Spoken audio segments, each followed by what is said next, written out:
नमस्कार मित्रांनो. तर पुन्हा कर्तव्य आहे या मालिकेमध्ये आपल्याला पाहायला मिळते की वसुंधरा एकटीच घरात बसलेली असते. ती शार्दूल विरुद्ध पुरावे शोधण्याचा प्रयत्न करत असते.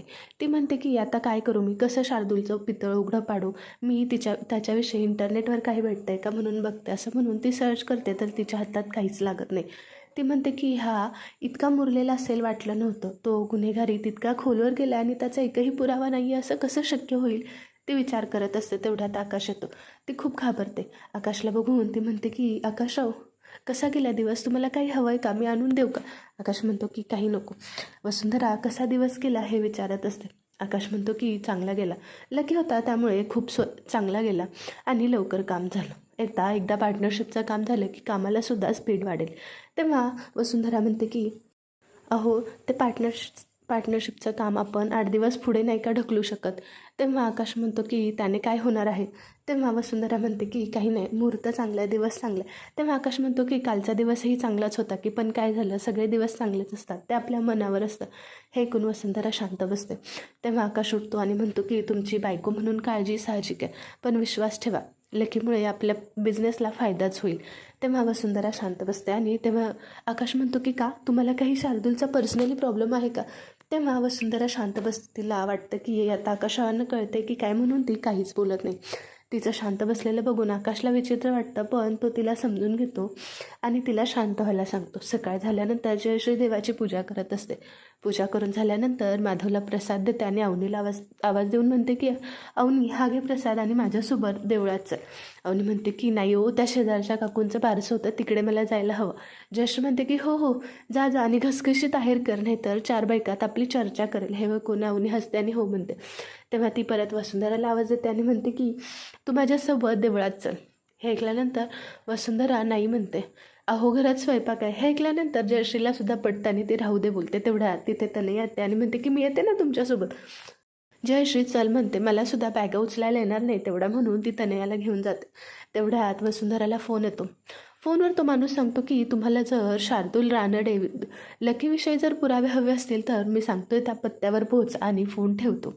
वसुंधरा घाबरते की असा आपल्याला कोणाचा फोन आला. मागून अवनी विचारते की काय गं, कोणाचा फोन आहे. तेव्हा ती म्हणते की नाही नाही, कंपनीचा नंबर होता. तेव्हा अवनी म्हणते की बरं ठीक आहे, मी जाऊन येते. वसुंधरा म्हणते नाही, ऐका ना वहिनी, मी जाऊन येऊ का बाहेरून, लगेच येते, तुम्ही यायच्या आधी स्वयंपाक पण करेन, जेवण पण करेन. अवनी बोलते की बरं ठीक आहे आणि वसुंधरा तिथून जायला लागते. वसुंधरा बाहेर जाते, हॉटेलपाशी पोहोचते, सगळीकडे बघते. ती खूप घाबरलेली असते. ते लॉज असतो, तिथे खूप सारे कपल आणि घाणेरडे माणसं असतात. वसुंधरा कसाबसा तिथे गेल्यानंतर फोन करते की अहो तुम्ही कुठे आहात, तुम्ही मला बोलवलं होतं, तिथे मी पोहोचले होते. तेव्हा तो माणूस म्हणतो की अहो बाहेर काय उभं राहिला, तुम्ही आत जावा, मी तुम्हाला काय सांगितलं होतं. हे ऐकल्यानंतर वसुंधरा रूम शोधत आतमध्ये जाते. तिथे सगळी घाणेरडी माणसं असल्यामुळे वसुंधराकडे कसेबसे बघत असतात. वसुंधरा 204 रूममध्ये जाते. तेवढ्यात तिथे माणूस दारू पिऊन आलेला असतो. तो वसुंधराची छेड काढायला लागतो. वसुंधरा म्हणते की लांब राहा माझ्यापासून, हे तुम्ही काय करताय. तेव्हा तो माणूस म्हणतो की मी तुझ्यासाठी पैसे मोजले, तू असं नाही करू शकत. वसुंधरा खूप घाबरते आणि म्हणते की अहो तुम्ही कुठे आलाय. तेवढ्यात तिला फोन येतो. फोनवरती म्हणते की अहो तुम्ही काय करताय, तुम्ही मला कुठे बोलवलं, तुम्ही ज्या खोलीवर सांगितलं तिथे मी आले होते. तो माणूस म्हणतो की काय, 204 नंबर आहे, मला 203वर जायचं होतं, माझी महिना वाट बघत असेल. असं म्हणून तो तिथून निघून जातो. तो माणूस म्हणतो की ते कपाट उघड आणि त्यात तुला हवे ते सगळे पुरावे आहेत. त्याची कंपनी फ्रॉड आहे आणि त्याच्याविषयी सगळे तिथे डिटेल्स आहेत. हे ऐकून वसुंधरा उघडते, तिला पुरावे भेटतात. ती म्हणते की पण तुम्ही माझी मदत का करताय. हे ऐकून तो म्हणतो की त्याचं तुला काही घेण्यात येणं नाही. असं समज तुझा वेलविशर आहे आणि त्या शार्दूलचा मी कट्टर दुश्मन आहे, तुला पुरावे भेटल्याशी मतलब ना. असं म्हणून ती पुरावे घेऊन बाहेर जातं. इकडे आकाश आपल्या रूममध्ये केबिनमध्ये काम करत बसलेला असतो. शार्दूल त्याला डोकावून बघतो. हे बघून झाल्यानंतर तो आकाशजवळ जातो आणि त्याच्या हात ठेवतो आणि म्हणतो की आकाश सर, आज करायचं ना पार्टनरशिप फायनल. तेव्हा तो म्हणतो की हो करूया ना, आता पेपर रेडी झाले तर आता करूया. तेव्हा तो म्हणतो की अहो पण वसुंधरा वहिनी विटनेस होणार होता ना.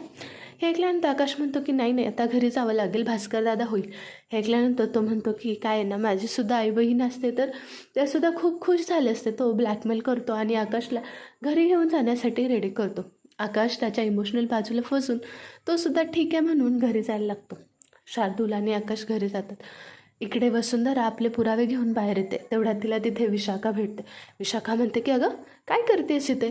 वसुंधरा विशाखाला बघून खूप घाबरते. तेव्हा ती काही बोलत नसते. हे बघून विशाखा म्हणते की अगं काही नाही, इथे एका महिलांचा कार्यक्रम होता त्यामुळे चॅरिटी निमित्त मी आले होते, पण तू इथे का आलीस.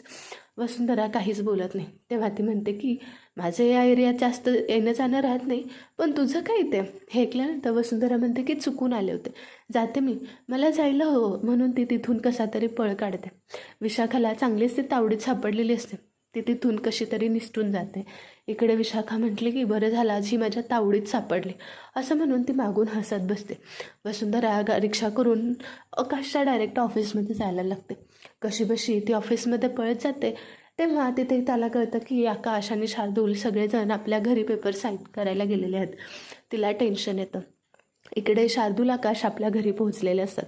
ते सगळेजण त्यांना बघून खूप खुश होतात. जयश्री वगैरे त्यांची मस्करी चालू होते. शार्दूलला चहा पाण्याचं विचारतात. तेव्हा शार्दूल म्हणतो की बरं ठीक आहे चला आपण साईन करूया. तेव्हा आकाश म्हणतो की हो ठीक आहे, आणि वसुंधराला आवाज द्यायला लागतो.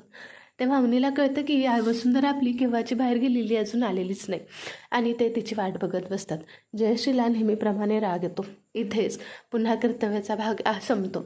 आपल्याला पुढच्या भागात पाहायला भेटणार आहे की जेव्हा ते आपले पेपर साईन करत असतात तेव्हाच वसुंधरा तिथे पोहोचते आणि सांगते की हा शार्दूल हा माणूस फ्रॉड आहे, त्याच्यावर विश्वास ठेवू नका, मला याच्यावर आधीपासूनच संशय होता.